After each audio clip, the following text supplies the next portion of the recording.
So, folks, normally at this point I'd say, and we are live, but I am live. But don't worry, I'll be here for just a moment by myself before we bring some much better looking, more interesting people on.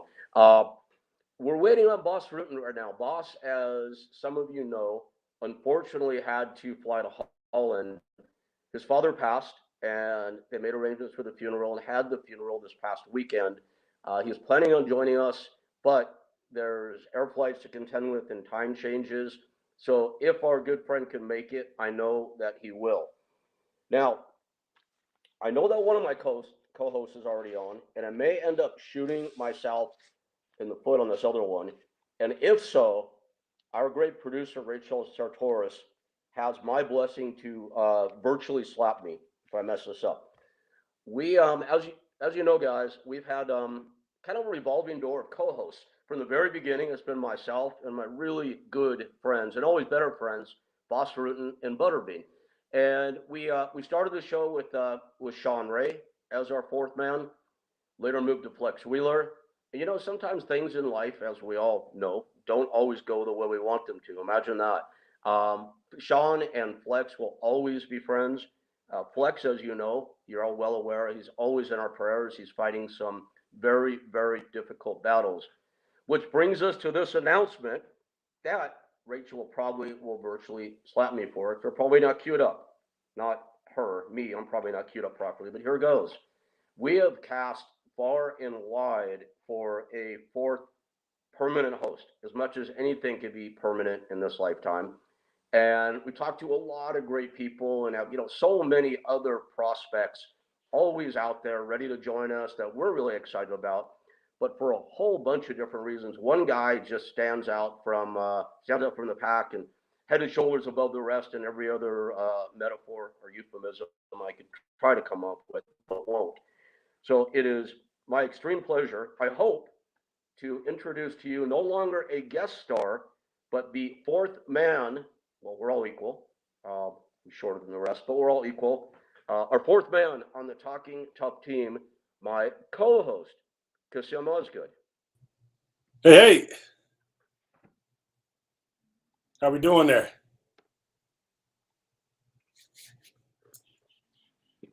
Kasim, am I live in there? I believe you are. Yeah. Technical difficulties abound tonight. We'll do our best, my friend. How are you? Good, man. I had a major Nerf war battle with the kids, man. We had those little Nerf arrows, bullets everywhere. My wife was like, "You're just gonna leave me now? You gotta clean us up?" I was like, I apologize. I'll catch the next round." But yeah, it was something serious. I looked at the time and I was like, "Oh my God, I forgot." Well, it's your first time on as co-host. You're not even on time. Is this what you could expect in the future? No. Well, no, see, what happened was, you know, the daylight savings and then the hour moving forward, and then the kids were really intense today, and I had to get them, you know, into the corner and get my Nerf shots off. My friend, no. I hope you scored some good ones, man. I wanted to bring you on first and just say personally, and I know I speak for Boston Bean, I'm super happy to have you aboard as our permanent host, man. So welcome aboard, and let's kill it and have some fun together. Very honored. Some huge shoes to fill. Flex Wheeler is an awesome individual. So I'm very honored to be a part of the team, man. It's a great locker room to be a part of. So excellent. Couldn't agree with you more. And with that, I want to put you. See, now you're changing from guest to host. So the shoe's totally changing tonight. I want to put you on the spot in a second and have you introduce our very, very good friend and co-host Butterbean. But I want to say something first. Eric Ash Butterbean has been a close personal friend for a long, long time. And I have been hoping for so long, not that he's not the greatest guy, because he is, but he had to make some changes in his life. Changes to add longevity to his life, changes for health, you know, in every corner of his life. And he's not only doing it now, he's doing it with a vengeance. And I could not be happier for him. And I wanted to say that. And with that, if you would introduce our good friend, Kasim, that would be great. Eric Esch, a.k.a. Butterbean, who's now, we should call him Lean Bean, because the man is shredding down. He's getting in shape. Awesome individual, humble heart. I mean, this guy, when he walks in the room, he's electrifying. You know when he gets in that ring, he means business. I don't know if anybody that's watching now has had a chance to view his highlight reels online. YouTube is the best invention for Butterbean because a lot of people, never got to fully experience Butterbean. I experienced him as a child. I watched him. It was my hero because I see this guy and I said, you know what? This is the blue collar guy that's going to get in there. He's going to fight and he's going to give you everything he has every time. And I think the world owes him a whole lot more. He's an awesome individual. Love him to death. Comical, to say the least. Butterbean is the champion of the people. King of 4 rounds. Toughest man on the planet. Should have had his title shot with Mike Tyson, but hey, maybe we can get one in the follow-up round. As soon as he gets back into playing weight, he's ready to go.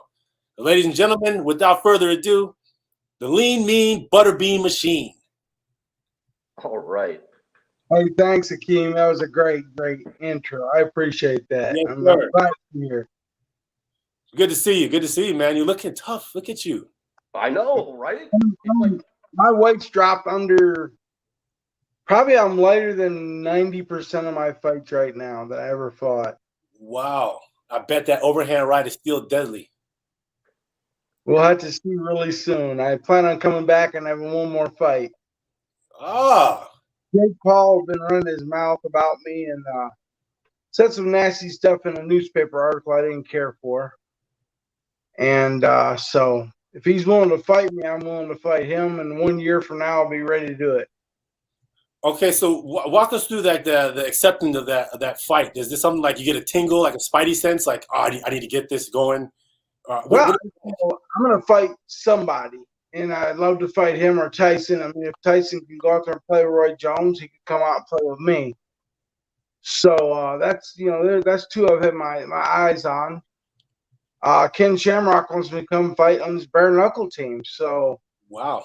Talked to Ken today about it a little bit even. So I want to fight one more fight. I'm just not sure what format, or if I'm going to do bare knuckle, boxing, MMA, or heck, it might even be another sumo match.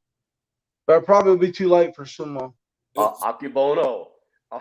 Kasim, and Bean, you know what I love about this? I mean, I love the idea of Bean fighting again. I had the privilege of cornering for Bean probably a dozen times all around the world, and it's a great experience. I love the idea that he wants to fight again. But here's what I love more. 2 months ago, Eric, you would not have heard you talking like this. Dude, I don't know. I wouldn't. I mean, everything's changed, and that's what I love, man. The way your mentality has shot. And I hate to be the one to say, I told you so. I always knew that you had this in you. And it's just so gratifying to see it. That's all. I still have a long way to go before I step in the ring, but I know I'll be ready. We're looking at hip surgery real soon, so get that knocked out, and a couple weeks later I'll be up and going, and I'll be there. That champion mentality is contagious, man. I can feel it through the computer. It's awesome. I mean, I'm a huge fan. My wife is not from this country. She was born and raised in Lebanon. So I was going on and on about Butterbean. I was talking to my brothers, and they were like, "Oh, heck, that's so cool that you're part of that show." And my wife was like, "What is this Butterbean you're talking about? What is this? Show me." So I showed her the highlights this weekend, and she was like, "Oh my God, this guy is a destroyer of people." And I was like, "Ooh, that's a new nickname. I got to tell Bean that. The destroyer of people." I like that. I'm kind of partial to Lean Bean. I like that nickname. Lean Bean is real. I don't know if it'll be really mean when I fight again, because I'm gonna be lean for I'll be lower than I've ever fought before. I guarantee that. Wow, that's amazing. So is that the motivation that you have daily as you go through your workout routines? Like you picture yourself back in the ring, or is it like just for overall? No, I'm just getting ready to. I want to go out and live long enough to hang out and watch my grandkids graduate. So I mean, I'm always been a big guy, and I mean, it's got to where I couldn't get around and whatnot, but now, I mean, I can see my life changing and being whole different, I finally, about 3 months before Dallas come on the show, I said, today's the day. Mm-hmm. And I started just like getting back down to my bare roots diets, and I lost a lot of pounds. And then here comes Dallas on the show, which was just great timing. They've been talking to me about doing this DDPY stuff for probably the last 2 years. Wow. And, a 450-pound, 500-pound guy don't do yoga. But it's not really yoga. Like, it's called that, DDPY. And Dallas don't like you calling it yoga, but it's really not yoga anymore. It's not. It's combined with your inner core strength, and your attitude has a lot to do with it. A lot. There's Man, something. Bean, I'm so happy for you. And we have so much to talk about Bean. As a matter of fact, our guest next week, we may as well say it right now. Our guests next week are Diamond Dallas Page and Jake the Snake Roberts. They're going to be on together. And I'm excited about this because in Jake, we have a guy that's been through the whole process with Page. It came out the other side. So Yeah. we're going to have Jake on talking about that and Dallas, who facilitates it, with Bean, the guy who's going through it. And we're going to really get like really deep into all this next week. It's going to be amazing.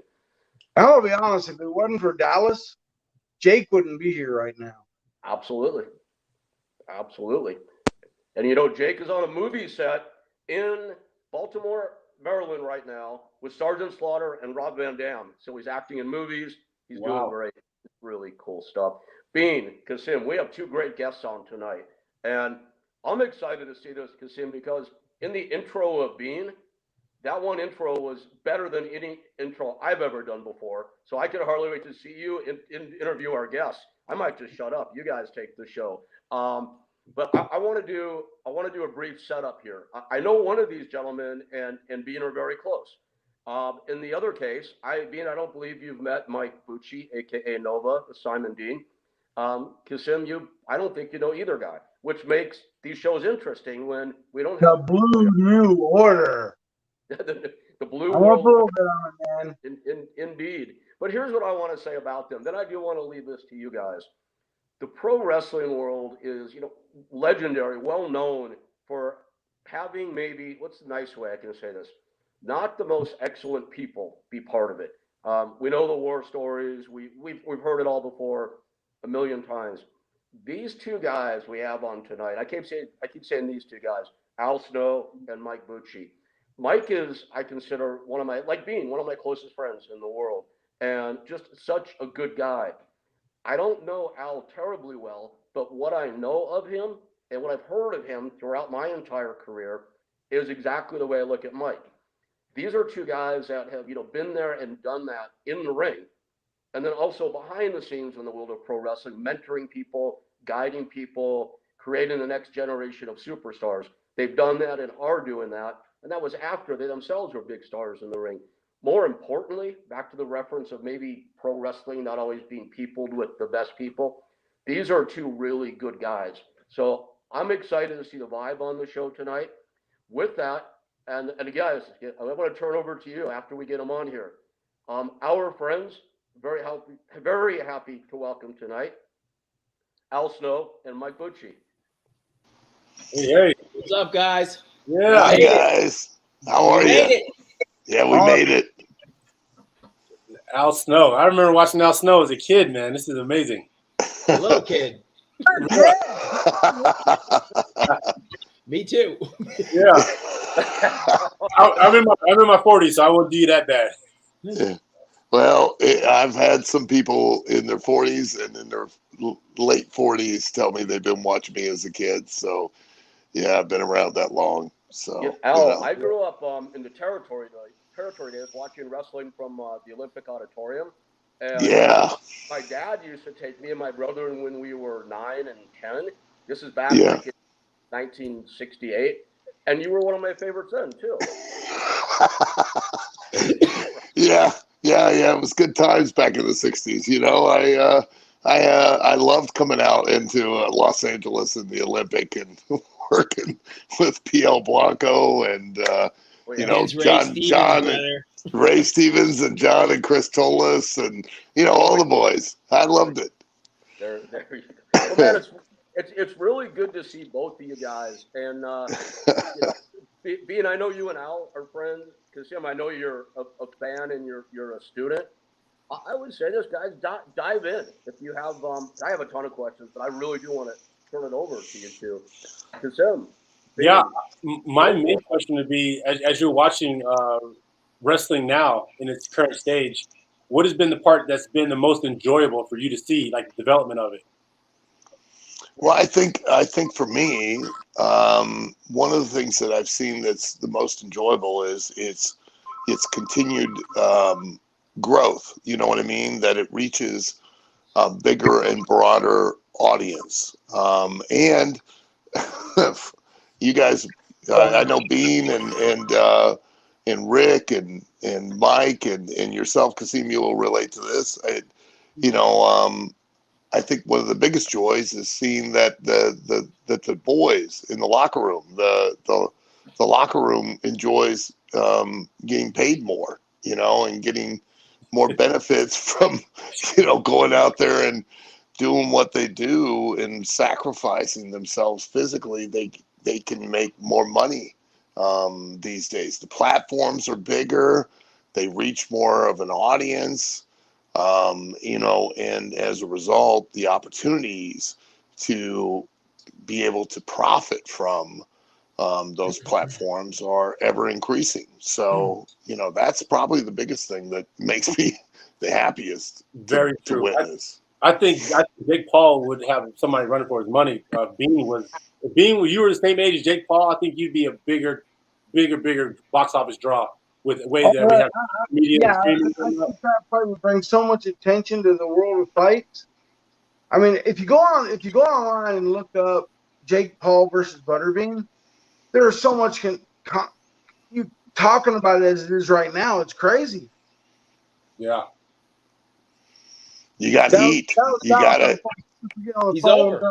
Podcast, folks, but yeah, you're over, Bean. You gotta capitalize on it. You got some heat. You gotta make some money. And you I've got to add this too, Rick. I never told you this, Rick. I've actually met Butterbean before, and he might not remember this. This is where I became a Butterbean fan for life. So we're going back at least 10 years ago, Rick. Do you remember when there was an MMA show in Connecticut that was supposed to go on? Yeah. I was working talent relations. I came down there to see you, and God bless his soul, the late Sean O'Hare. So I already know it's going to be an interesting night.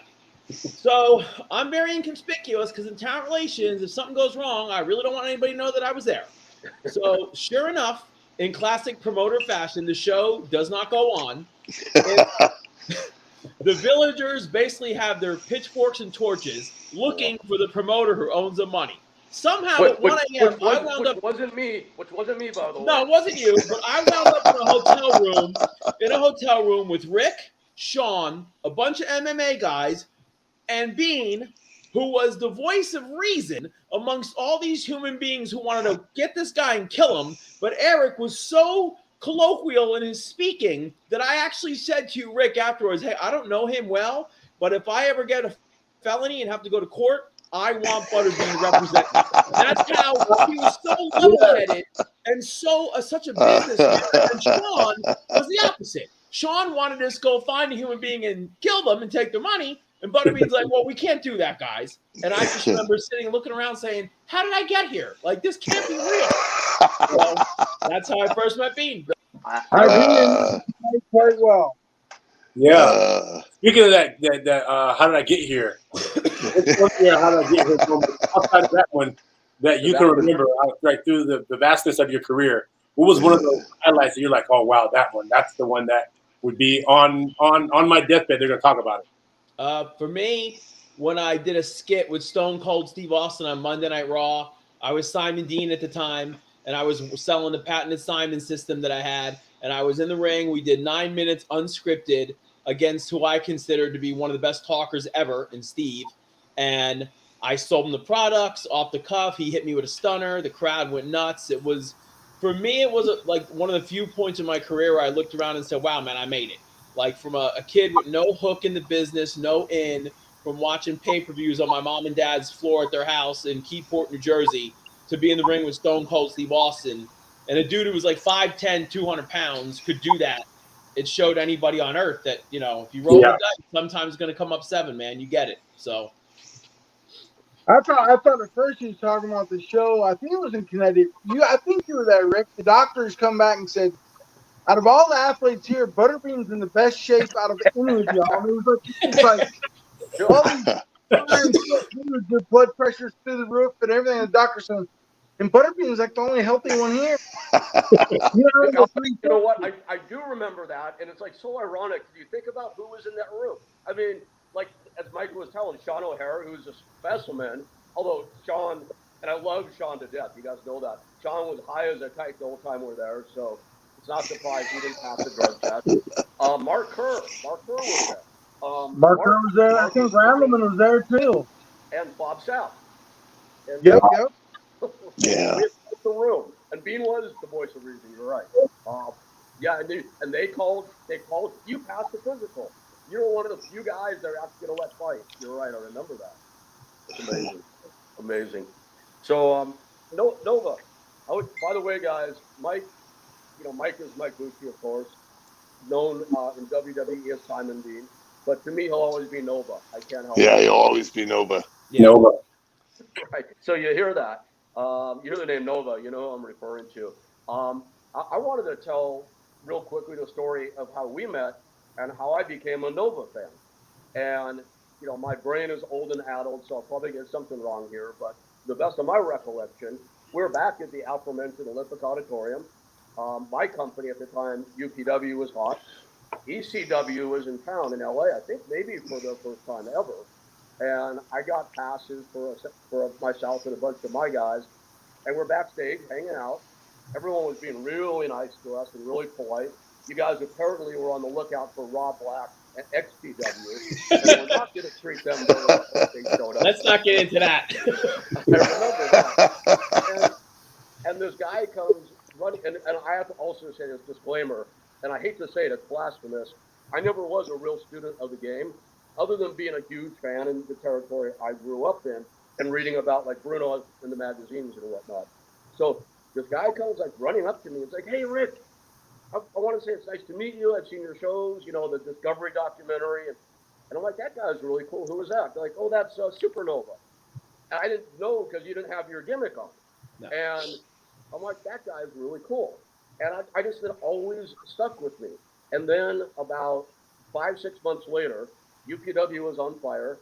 One of our top talent, the Hardcore Kid, who later fought Butterbean in Hawaii, by the way, in a shoot fight. Mike, I don't know if you know that or not. But No, I didn't know that. Fought MMA in Hawaii. Aaron opened the fight with a flying drop kick.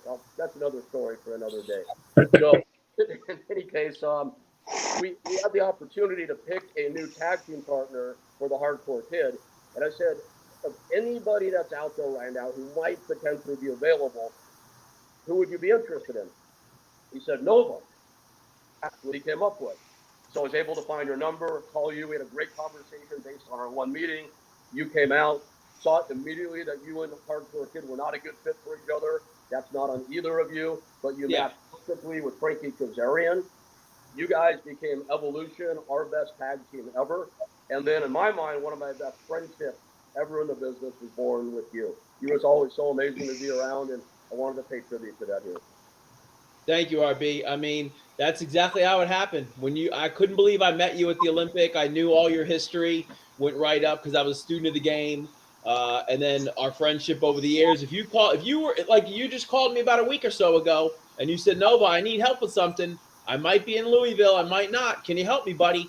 And it always takes me a day or so to get back to you, but I do. And then I said, we can get this done, Rick. I said, my only cost is when you come here, we have to have dinner. That's it. But I would do anything for you, man. You know that. Well, thank you, man. Much appreciated. And I had to pay tribute to that. And then let's talk Al Snow a minute here. Truly one of like the true historians of the business and such a resume. And being, I know you know Al well, so I know you have some. Looks like you have something you're dying to say. I hope you do. But Al, I need to show you this first. I don't know if you can see it or not. Okay. I said we didn't have much history together, but Right. you remember this? Oh, I remember. Oh, yeah. Yeah, I remember. Yeah, I remember. Yeah. I remember it well, Rick. Putting Al Snow up for the airplane spin back to John Levitt's Comedy Club where Roddy Piper was headlining. That's right. Yeah. Well, that's the thing. You had those. Put people in the helicopter spin. He's not yet quite got me up there yet. Yeah. Maybe one day. That's why I'm losing all this weight so you can do that, Rick. Thank you, Bean. Much appreciated. Much appreciated. So, you had those two girls with you that night that they grabbed me and like scared me. Like I was afraid for my physical well-being that night. Oh, that's fantastic, man. Al, it's the little we have on the out, it's always been great. hanging out with you. And the tribute that I want to pay to you is that, you know, you're so well known in the business and so well respected.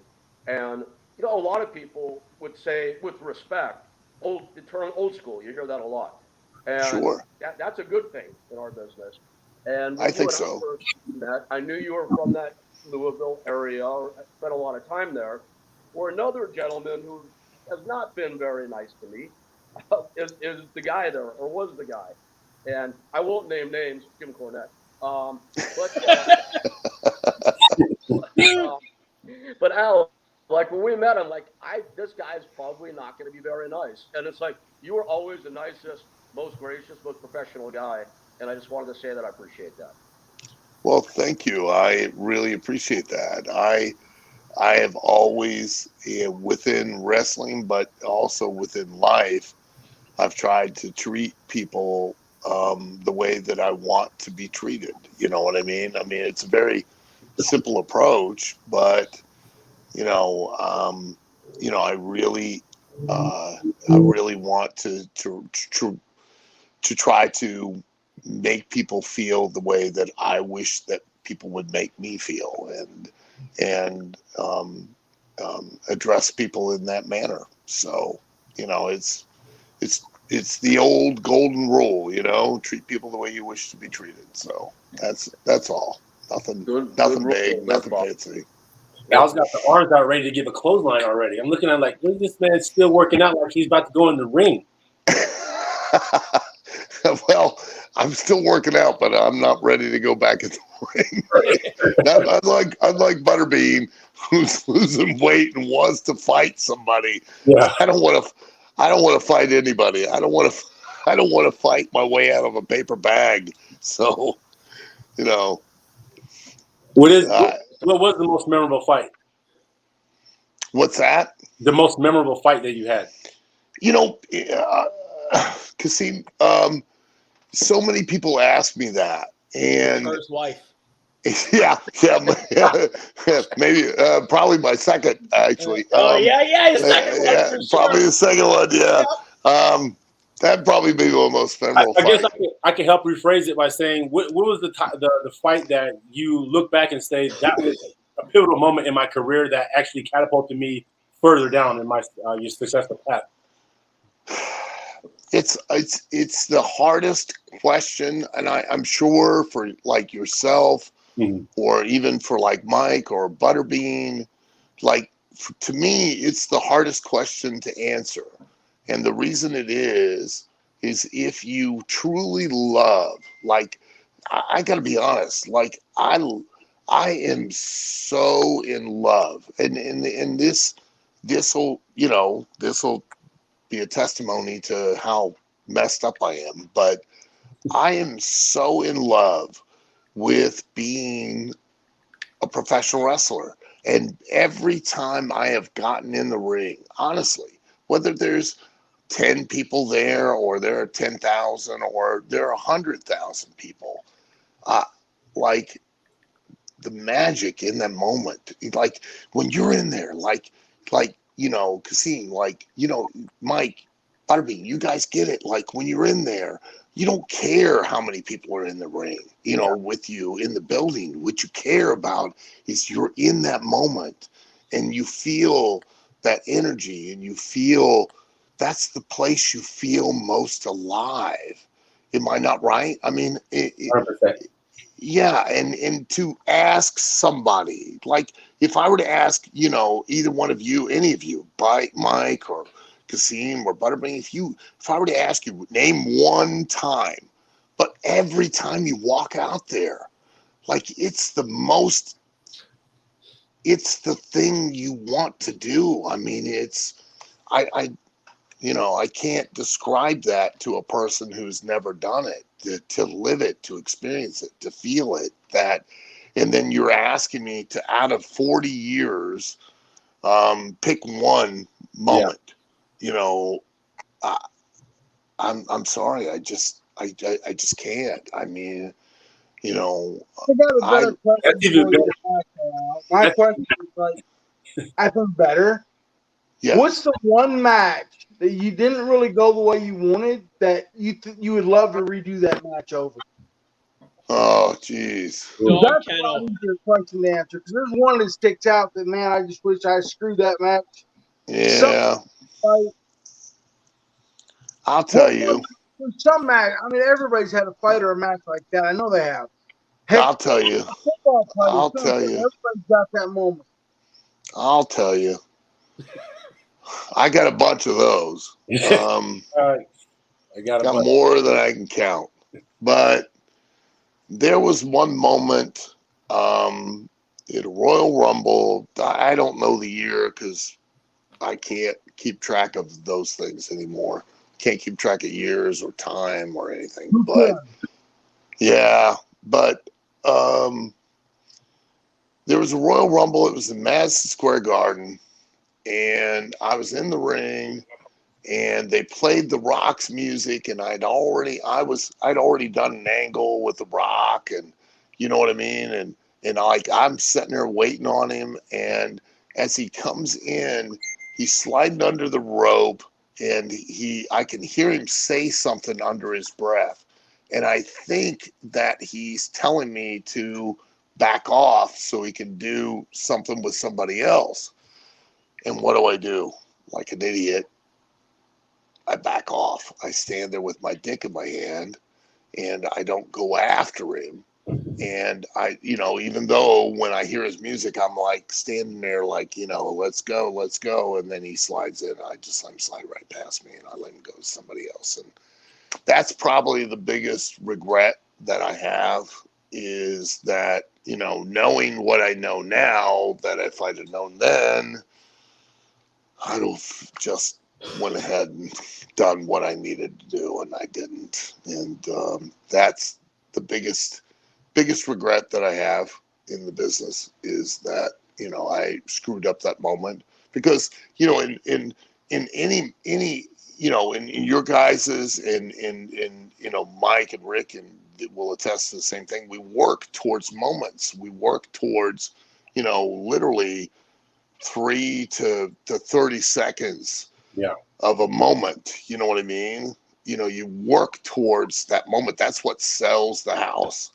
And letting the Rock slide past me when I'm standing there selling like I'm waiting for him to come to me was a big mistake. It was just, I want to kick myself in the yam bags for letting that happen. That goes in the file. Shit happens. Yeah, I know, but boy, oh boy, that's You didn't realize that at the time, though. You didn't become more aware of that at the time. I didn't until as he was sliding past me, and I went, boy, I did that one right up the poop chute. That's, you know what I mean? I think that was 2000. The 2000 Royal Rumble. I'm almost positive, because you told me that story before. I'm almost positive that's what it was. It was not good. Not good. So, not good. Not considering what we were selling, and then I did not sell it. So, it's amazing that I've still had a career, considering all of that. I like the dog kennel match better. The dog kennel match was better for me. That one wasn't my fault. Yeah, that one wasn't my fault. But tell them the others. Tell them that. Tell them the dog kennel. Thank you. I will, Mike. Thank you. I want to relive that. And I appreciate you bringing it up. Thank you, Mike. So I do an angle, an angle meaning a storyline. Vince Russo comes and approaches me because he's just seen The Son of Sam, the movie, where a Chihuahua speaks to the killer, the Son of Sam. Has a voice, because the killer suffers from the same thing that I was trying to portray, which is schizophrenia with transference disorder, which means that he transfers his sickness on the thing he hears the voices from. He's not crazy. The dog is crazy. Yeah. So Vince approaches me, says, "Hey, I want to do this angle." And I go, "Okay." And to my credit, guys, okay, the first thing out of my mouth is, are we going to have highly trained animals? Oh, yeah. We're going to have highly trained animals. I'm like, okay. Well, I get a Chihuahua that is somebody, they called a veterinarian clinic in Detroit and got a list of names of people who own Chihuahuas and brought a Chihuahua to the TV. Now I'm stuck with a dog that's not trained, so that to the point to where the guy I'm working with, Ray Traylor, big boss man, comes out every single night and hits the steel stairs with his nightstick so he can scare the dog so it will piss down my arm every single night, because I'm holding the dog in my arm, and every night he hits the stairs to scare the dog so it will pee down my arm every night.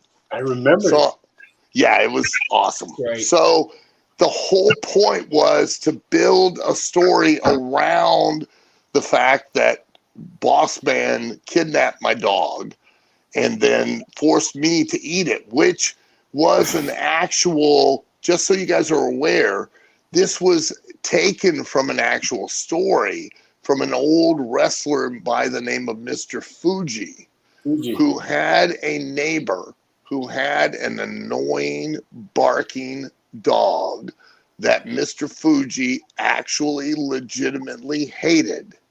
And when the owner of the dog, his neighbor, went to work, Mr. Fuji captured and killed this dog and then invited the neighbor to dinner and to console the neighbor and fed him his dog. Okay? That's where the motivation for this story came from. So it legitimately happened, so you understand. So Boss Man, of course, feeds me my dog. We build to a match that's it's a hell in a cell, basically a kennel in a hell in a cell, where what they've sold is that there'll be a cage around the ring and then a cage around that. And inside the cage that's around the ring, there will be Rottweilers, vicious, aggressive, nasty Rottweilers. And that the jeopardy of the match is that you have to escape the cage around the ring and then escape the dogs and get out of the cell itself without being ripped to shreds. Okay, I show up in Charlotte, North Carolina, and I notice, as I have said from day one, you have to have highly trained dogs. And I'm like, Vince McMahon and Vince Russo, we need trained dogs who are all from the same kennel that are under voice command from trainers that are outside of the cell who can direct the dogs. Oh yeah. We're fine now. Will probably happen. Yeah. Well, here's what happened.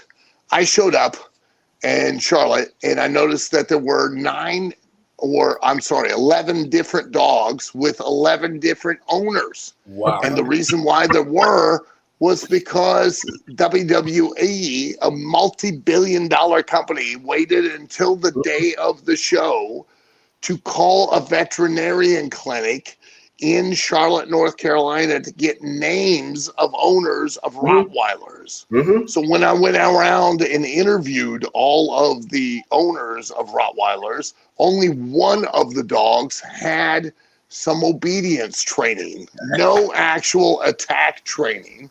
So now the crux of the literal part of the match that you've sold to everyone, like you're selling this idea that, within the cage, there's a cage within a cage, and outside of that, there are dogs like sharks that are swimming around and are vicious and are ready to attack.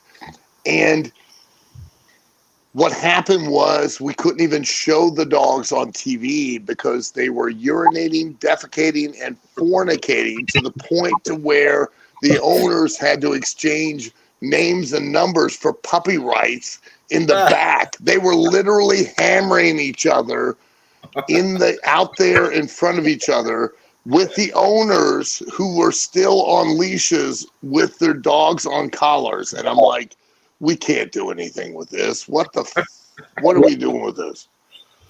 You know?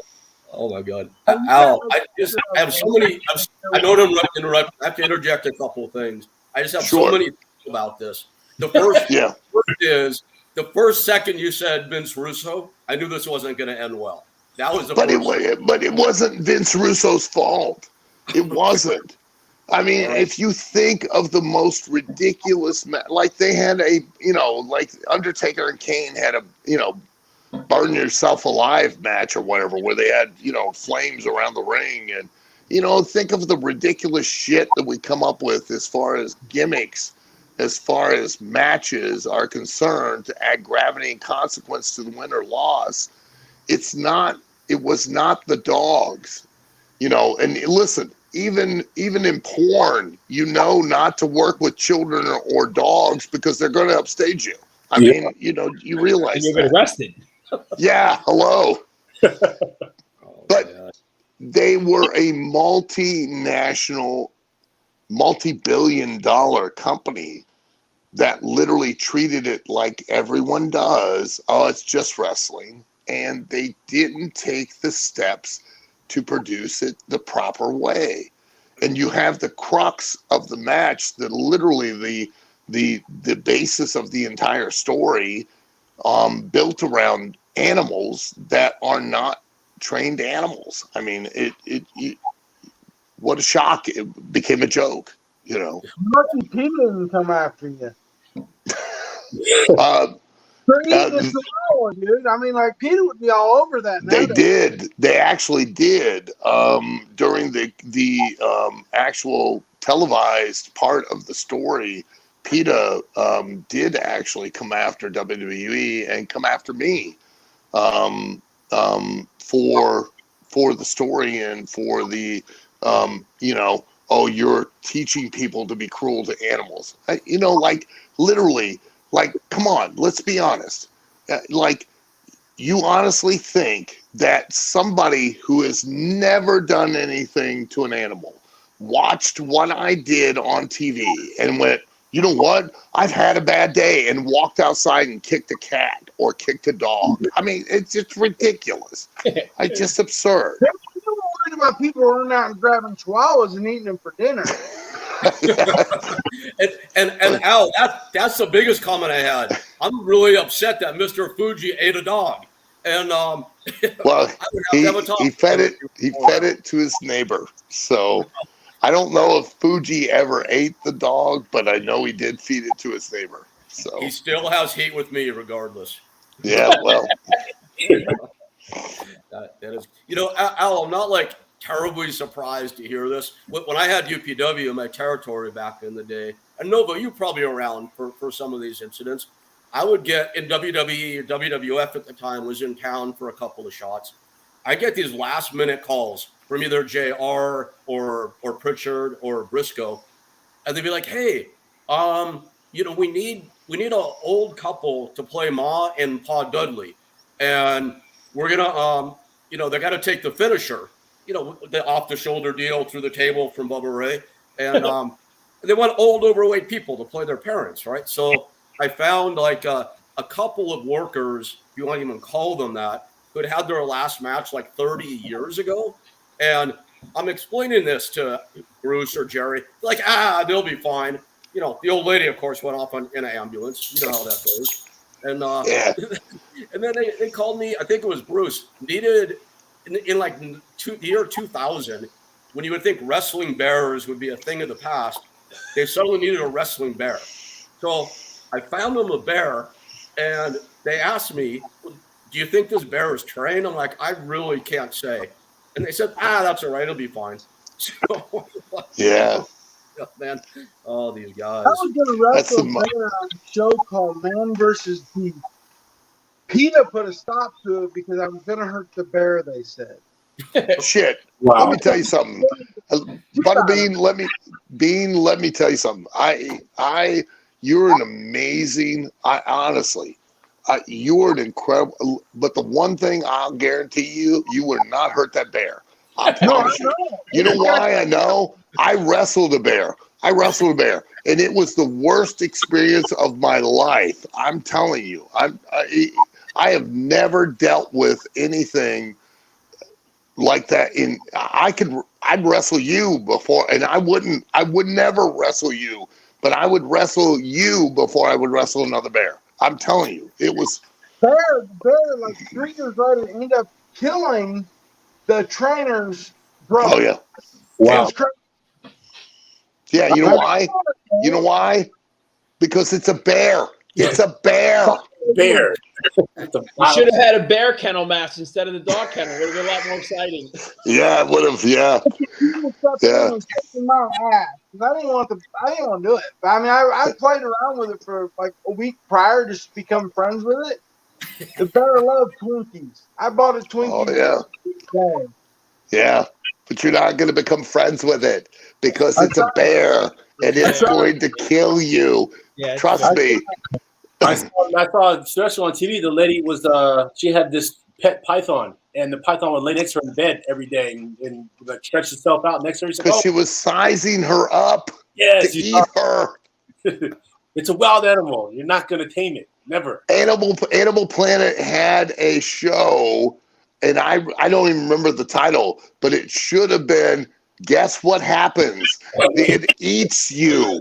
And all these stories of people who had exotic animals, and what a surprise, the exotic animal ate them. What a shock. It's an animal. You're not getting into heaven if you die like that. Like if you go No, you're not. And they say, hey, why are you here? Man, a python killed me. It ate me. He's going to It's like, and throw you back. Yeah, You're not getting into heaven. On top of that. Yeah, well, you're an idiot. You just go back down. You need to learn more. You're a moron, you know. And for all the people out there listening to this and like, oh, you know, they're dissing people that like special animals. You can like whatever animal you want. Like them all you want. But if they eat you, understand that's because you chose to let them eat you. That's simple as that. I had a teammate on my team when I was in the Lions. He had a pet alligator, and I actually held it. It was a little tiny one, but that thing was so strong, and it was probably the length of my arm. But it was so strong, I couldn't imagine. Yes. An adult one, let alone a bear. I mean, because bears. No, I'm not going to do it. Because it's an alligator, for Christ's sake. I mean, it's built to eat you. That's what it is. Oh, it's so cute. It's so cute. Yeah, then you're missing a hand. Mike and Al, speaking of wild animals that go off script and shoot on you, who are like, can you guys give us like one example each of like what match you were in went more off script than any other, and that ended up just being a mess because of the opponent? Now, I know you guys are nice guys. You probably don't want to call that out, but you must have at least one story you could share. I do. I mean, he's passed away now, but this was when you first start off in the business, and Al knows. I mean, you got Bean, Kasim, you guys probably know too. You start out as a young guy. I started in '92. I used to go out and do jobs early on for WBTV. So you go up there and you're an extra. So it'd be you versus the superstar. So on this particular evening, I had I hate to say it, the displeasure against wrestling against Ludwig Borga. Wow. Yeah, there you go. Oh, I mean, the bell rang. Yeah. All I remember is him running across the ring, clotheslining me in the head as hard as he could. It literally knocked me unconscious on my feet. I don't remember the next 4 or 5 minutes. When I came in the back and he asked me what went wrong, I said, well, I don't remember wrestling you. And he's like, well, you should have done this. It was just like the 4th time I was ever in a ring. And, you got fed to the wolves. That's how you learn. But I learned years later how to protect myself, so that would never happen again. But back then, you just didn't know. And I don't think it was malicious. It was just accidental. He was just so big and strong and just Ludwig-ish But yeah, I mean, it just went south quick, and I lived to tell about it. But yeah, that was That's me. a great example. Yeah. Al, did do any of you guys? Well, Al, you know him, of course. Anybody else know who Ludwig Borga is? Oh yeah, Oh yeah. he was massive. So, he was Tony Holm. He had the distinction of being the Finnish heavyweight boxing champion. I don't know what it's worth to be the heavyweight champion of Finland or not, but this is a big, scary looking. Back in the day when we thought the guys who looked the scariest were the toughest guys on earth, people were deathly afraid of Tony. And Mike, we'll have to talk about this sometime, man. But I brought Tony to fight Randy Couture at UFC 13. So I had the I can't say pleasure, experience of managing Ludwig Borga in his one and only MMA fight.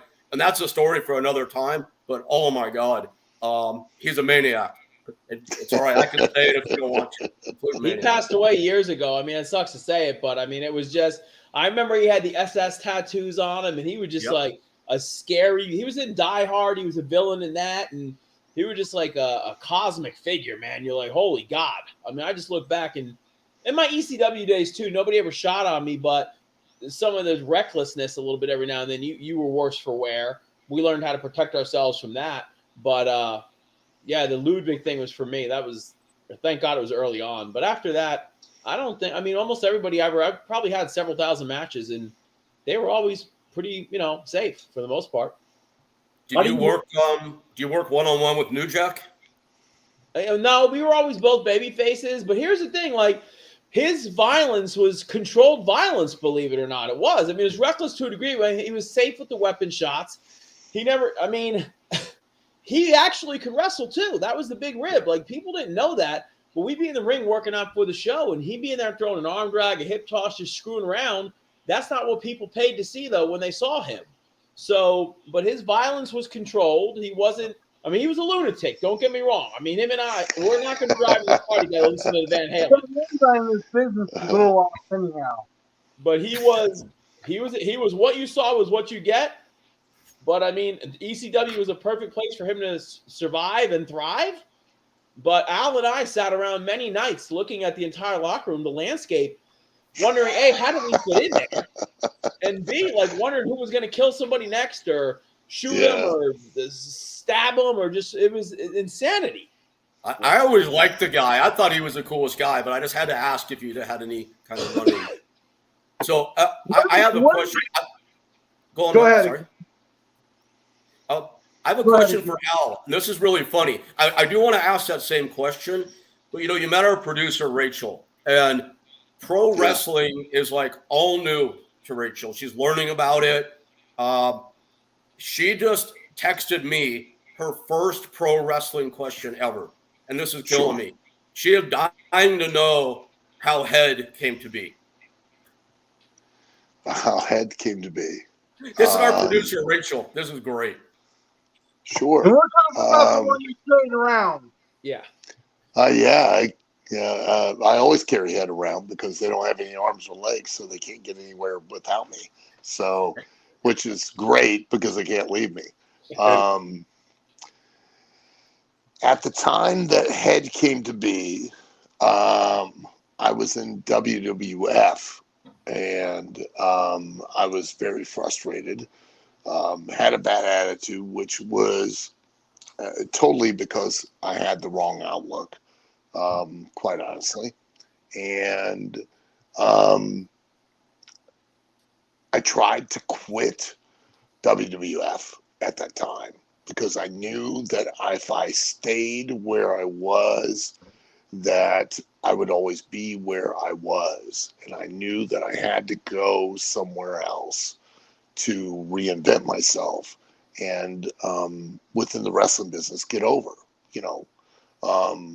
sell myself back literally to Vince and to Paul, to get Paul to pay to see, keep me, or Eric Bischoff to pay to take me, and to make myself an attraction, which I was unable to do in WWF. And the reason I was unable to do it was because I floundered because I didn't have a definitive personality. I didn't have a definitive persona per se. You know, no matter whether you know, and I'm sure Kasim and Butterbean will attest to this, and Mike as well.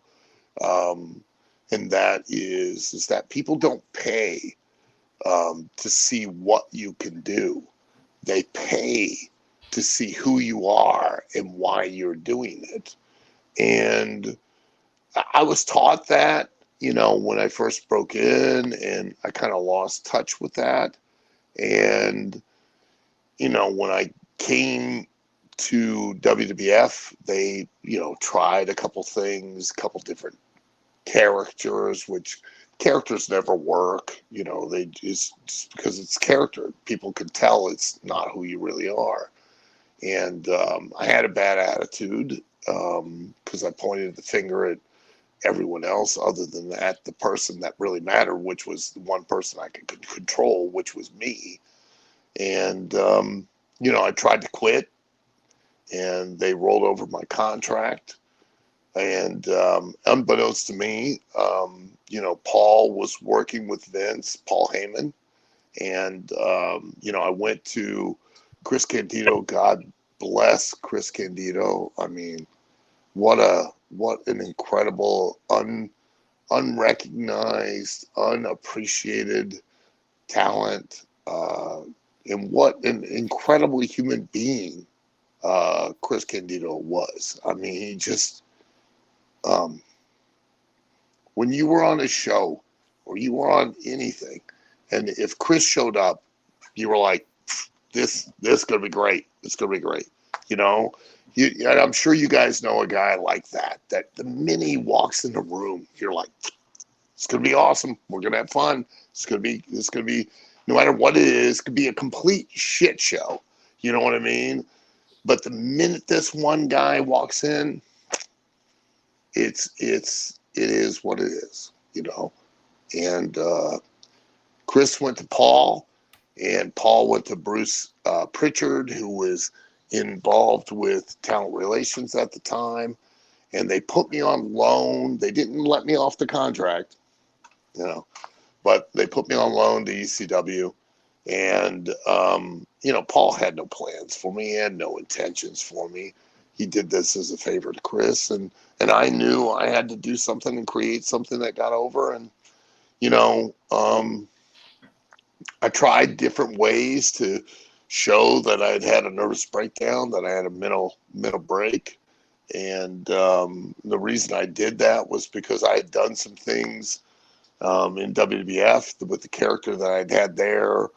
And the reason I did that was, I figured anybody that was as happy-go-lucky as I was would be mentally unstable.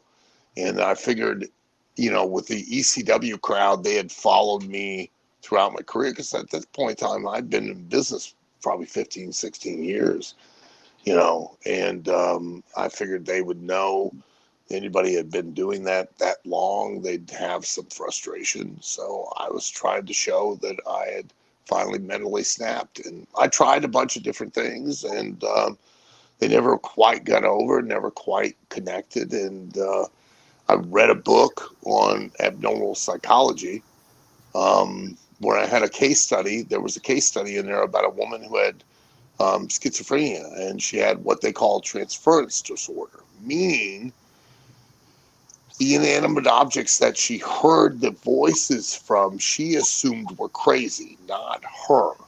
She believed in her mind that the inanimate objects that she heard the voices from were crazy. So I found a styrofoam head in the back of ECW Arena, because I had just gotten done with a match with a guy by the name of Great Sasuke that was from Japan.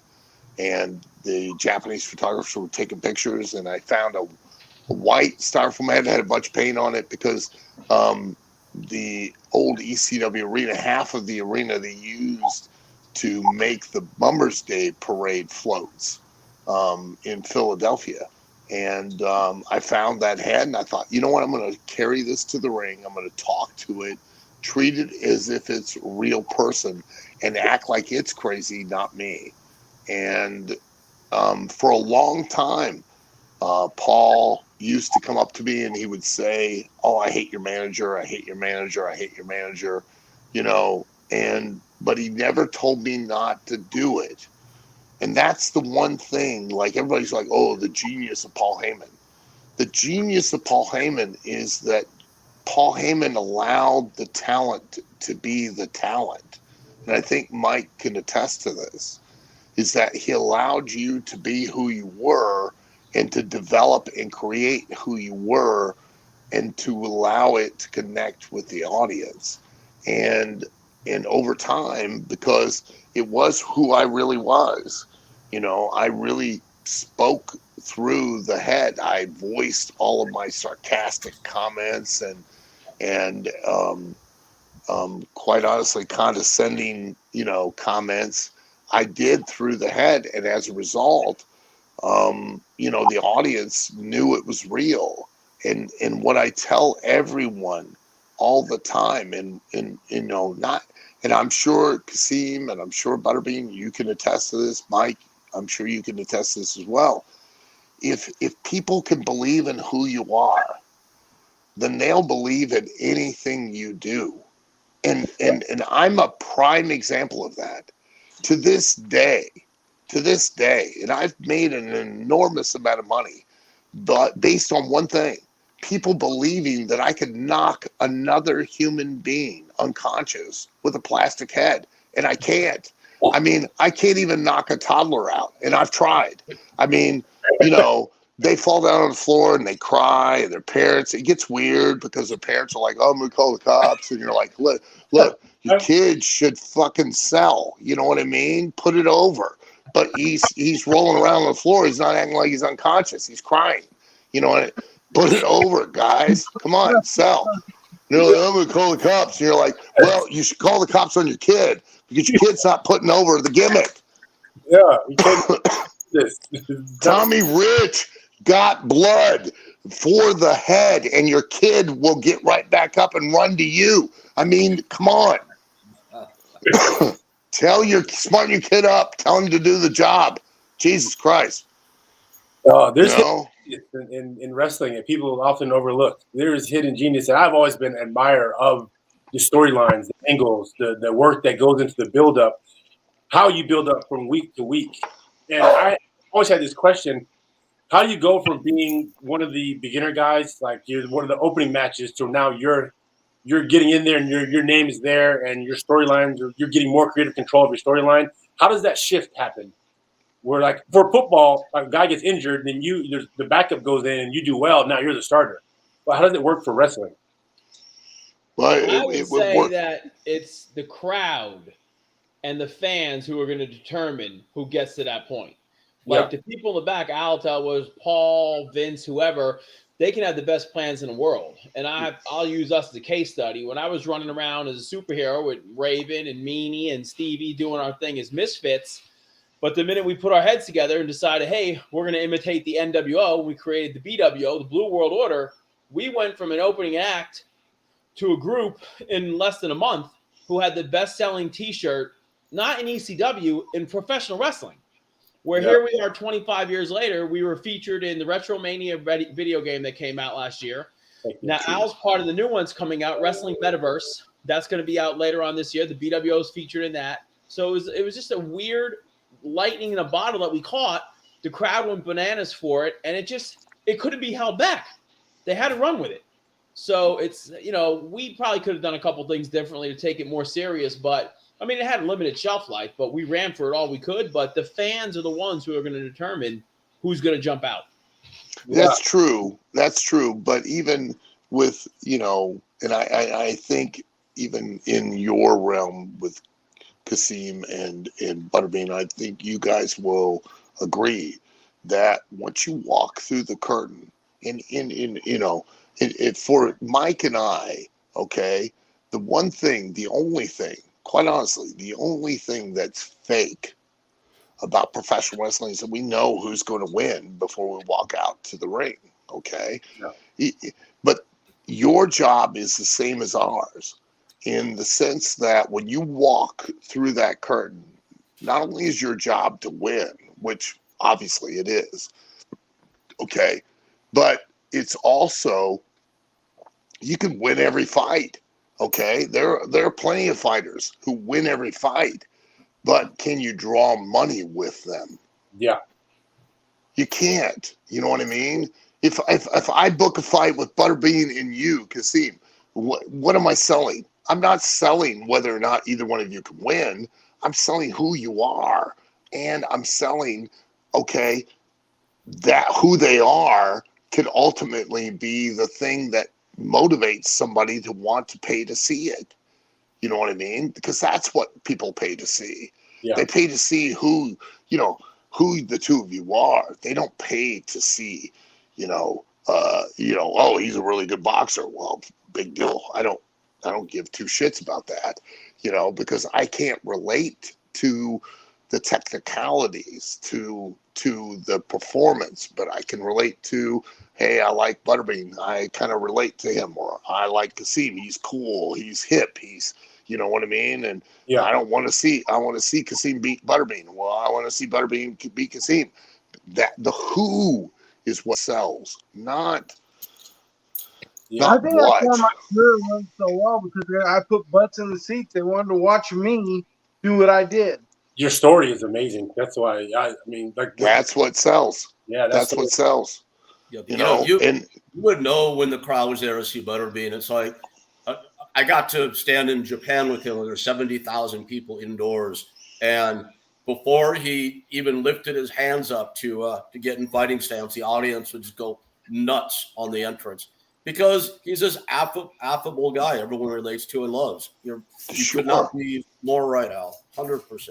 absolutely, it is always, even modern sports, football, basketball, baseball, hockey, soccer, you take it around the world, cricket, okay? People don't realize the top 3 televised sporting events in the world are, number 3 is the World Cup of Rugby. Mm-hmm. Number 2 is the World Cup of Cricket. Yeah. Number 1 is the World Cup of Soccer. Notice I didn't mention the Super Bowl. It's not on the list at all in the top 10 of the round the world sporting events, okay? It's a matter of relatability. And the one thing that everyone can relate to is who you are and why are you fighting. And into a testament to Butterbean, who was a draw. Butterbean was a draw. He was a major draw. And the reason he was because you could relate to who he was and you wanted to see him win. Period. I've got a question for Mike along these lines. And Rachel, are you going to kill me for going long? If you are, let me know, please. Don't kill him. She Don't texted kill me. him. Oh, Don't yep. kill him. Rachel's going to crack the whip on me, you guys. She's awesome. Yeah. All right. And I mean that sincerely. She knows that. Mike, Yes. Al's been talking about inhabiting the character and believing who you are to get over. Now, I know of at least 3 instances when you had a character that was very over, and that's Nova, that's Evolution, and that is we could talk about that if you want, and that is Simon Dean. But they're so different, all 3 of those characters. And maybe there's a couple of similarities, but if there are, I'm not seeing it. How do you inhabit 3 so different characters and get them all over as being who you are? Well, each one of them was an evolution, so to speak, in what I was doing at the time. When I was Nova in ECW, I was under 200 pounds. At the end of that, I got jacked, long hair, the cool outfits. I mean, I was a maniac. I was bulletproof, 20-something years old.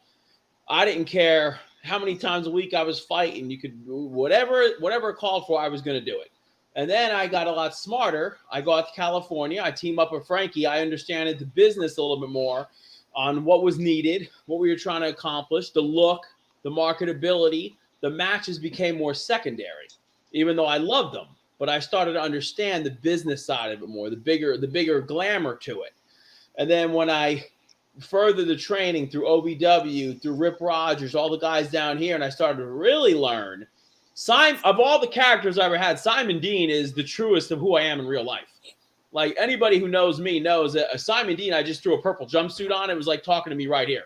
Like 20 years later, it's exactly who I am in real life. Like this bullshit, phony smiles, snake oils, full of crap is going to talk nonsense and get his butt kicked. I just wore a purple jumpsuit. It was the easiest for me to do because I didn't rehearse anything. I didn't memorize anything. I just went out there and did it. But I couldn't have done that. I couldn't have done any of that if I wasn't Evolution and Nova, because all that prepared me for the whole complete toolkit to become Simon Dean. I used to say Nova made some money, but Simon Dean make a hell of a lot more because he learned how to work. Like I learned how to work. I learned how to wrestle as Nova, but as Simon Dean, I had the ability to go out in any arena in the world against any opponent and go for as long as they needed me to do to. If they put match time in or they took time off, live television, I didn't have a safety net. I was bulletproof because I couldn't have done that unless I prepared for that journey through all the other characters, even Hollywood Nova as BWO. Like all those characters combined got me to be Simon. So Is there a typical learning curve that like you see most like the average wrestler goes through a typical learning curve where they get better and you start to say around this time they should start peaking and be the character they should be? Yeah, what stinks now, and I love we talked about this one of the first things on the show. What I love about the business now is I think it's a safer business today for the guys and the girls. It's a better environment. Al and I, between the both of us, with over 60 years in it, we can rattle off 100 people who have passed away that our peers that we worked with. We're not going to see this as much as this next generation of wrestlers or the ones after that. Yeah. Some of the pitfalls aren't there. They're smarter with their money. You're not going to see 15, 20-year careers anymore. You're just not. The slight downside is the carpenters, the masters, the technicians, the teachers, they're not around anymore to really get these guys to learn. But I also feel that the business has changed because it's not what me and Al were in. What I think wrestling has become, and I'm going to try to phrase this short because I don't want to keep this long, but I think wrestling has become an athletic contest where it's not good versus evil or bad versus good anymore. It's the audience that is seeing it now. They're not clapping or responding because the bad guy got his ass kicked or the good guy came out on top. What they're cheering is the fact and the acknowledgement that two professionals got together and they put this, I don't want to say routine, but they're out in the ring presenting their product to the fan. And the fan is showing their appreciation for it by clapping for it and putting it over the athleticism, what they do. Very few guys are in the knockdown, drag out, good versus evil anymore. It's now an athletic contest. The working part of it's going away. The athleticism and the characters are showcased, but it's not what it was. So this is the business has, I don't want to say evolved, but it's changed. And it's not going back to what it was. So it's going to become a television product more. I don't know if the WWE is going to be in its current state in a year, 2 years, 3 years. I think it's going to get possibly bought, and the stars will become television stars more, and the wrestling is going to be completely secondary. So it's how you present yourself to make money for the company. The wrestling has become secondary to what you are as an entity and a character and how you can make money for them. Wow. You know, I hear Al making comments, and I'm sorry, Al, I want to say this because Sim, I don't know if you know, but Al still owns OVW, Ohio Valley Wrestling, which again, respectfully, Al, is considered old school, but the place where more stars came up than any other, along with UPW, of course, but really steeped in the traditions of the business, still promoting shows, still teaching at the school, still creating television. How do you feel when you hear Nova saying what he's saying? Well, Nova is completely 100% correct. He's right. It has changed. But here's the downside. And this is unfortunate, but it's the truth. In 1961, 1962, there was a huge event that was held at Kaminsky Park in Chicago. On Friday night, they drew 41,000 people. Now, contrary to what you've been taught by the WWE, that the only time that WWE, WWF, Vince McMahon Jr. brought wrestling out of the high schools, out of the armories, he brought it out into the stadiums, into the major arenas. No, he didn't. That's been around for decades. Okay? In 1961 or 2, I believe it was 61 or 2, they held a wrestling event on Friday night that drew 41,000 people. Was that Buddy Rogers and Pat O'Connor? Yes, and the main event for the NWA World Heavyweight title was Buddy Rogers and Pat O'Connor. Now, the reason I bring that up is because on Saturday night, the very next night, they ran an event that drew nearly 44,000 people. Outdrew the night before, just the night before, they drew 41,000. The next night, they drew nearly 44,000 people. Do you know what that event was? Anyone say yes? Nope. First WrestleMania? A World Series game? Roller derby. Wow. There Guys, I love where is roller derby now? Yeah. Yeah. Same place as Ringling Brothers, right? Do you know why? Because they ceased to sell what the audience always wanted to buy. They changed. Yeah. Roller derby became you're old school, I'm new school, I'm selling something different. And it became something different. And as a result, it went away. The one thing from 1901 to 1921 to 1941 to 1961 to 2001 to 2021 that wrestling has always sold, that boxing has always sold, that MMA has always sold, is who is fighting and why they are fighting. Now, to your point, Mike, you're absolutely 100% correct. We don't sell that in wrestling anymore. We sell what we do. And what we do is never relatable to anyone, no different than boxing or MMA. The reason baseball, basketball, and football in the United States have enormous audiences because every one of us have done it as a child, even if it's only in our backyard or in our driveways. That's why hockey has a bigger audience in Canada than it has anywhere else. That's why soccer is bigger all over the rest of the world, and why now we have professional teams of soccer in the United States is because we've had more generations of people playing soccer, and they can relate physically to what is happening on the field. That's why cricket is the number 2 most televised sporting event in the world. And we in the United States can't relate to it. You know why? I still watched it numerous times, have no clue what the hell is going on. But it draws enormous audiences that outdwarf anything you could completely imagine in the United States. Why? Because everyone has played it. Boxing, MMA, professional wrestling, you don't sell what you do. You sell who you are and why you do it. And then when you cease to sell that anymore, you cease to draw an audience. And as a result, it will fade away no different than roller derby.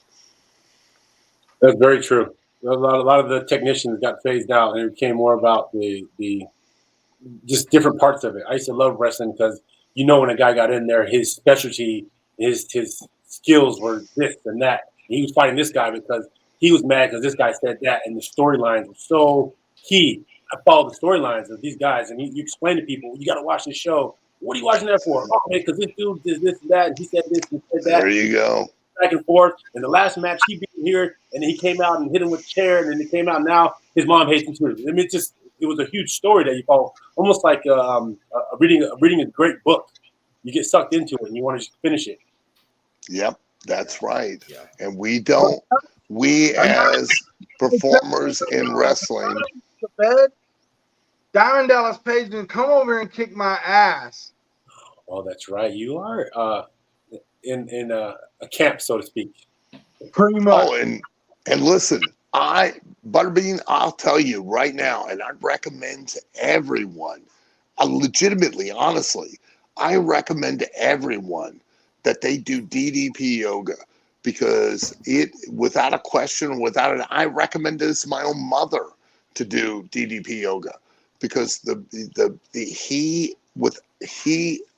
I'm telling you, he has a system that works. And the one thing that Dallas tells and pushes in his videos and everything he does with his training is make it to where it's your own. Make it to where you can do it so that you can do it and do it consistently. Because it's not a matter of you doing something. It's a matter of you doing it consistently every single day. And be positive about it. Dallas, oh my God, Diamond Dallas Page and his DDP yoga is without a question or a doubt. I've done it. And I'll tell you right now, like, I've never sweated more in my life than when I do an hour of DDP yoga. It's insane. It's incredible. It really is. Yeah, guys, I think Bean gave us the go home there, which is probably at a good place. But I do have to ask this: DDP yoga, in all truthfulness, is it really even half as good as the Simon system? I mean, it's up there. Dallas is a good kid. He's got a future ahead of him. We'll see what he can pull off. He's a fellow Jersey guy, a true pro. I love DEP. Yeah, I've never tried the Simon system, but I'll tell you right now. I got some laying around if you need somebody. I appreciate that. But I'll tell you right now, the DDPY, I cannot endorse that enough. I cannot, honestly, I cannot. That's the truth. That's a shoot. I've done it. I do it on a regular basis. I do it all the time. I should do it more, quite honestly. But it's really, he really has it dialed in. He really does. It's been an honor tonight, gentlemen. I would love to come back anytime. Yeah. Like I said, every night, make sure you tell people that you know the best and that friends, they might not be here tomorrow. Make sure you tell them you love them. I love all you guys. I love all of you guys. Thank you, fellas. You, Mike, Al, see you in Louisville week after next. We'll go have a good dinner, guys. I'm looking forward to it. Absolutely. And, thank you. Thank you, guys. All right, guys. Full time, my friend. Bean, you're looking great. Thank you, everybody. Thank you. It's been an honor, guys. Thank you, guys. Later, Good night, guys.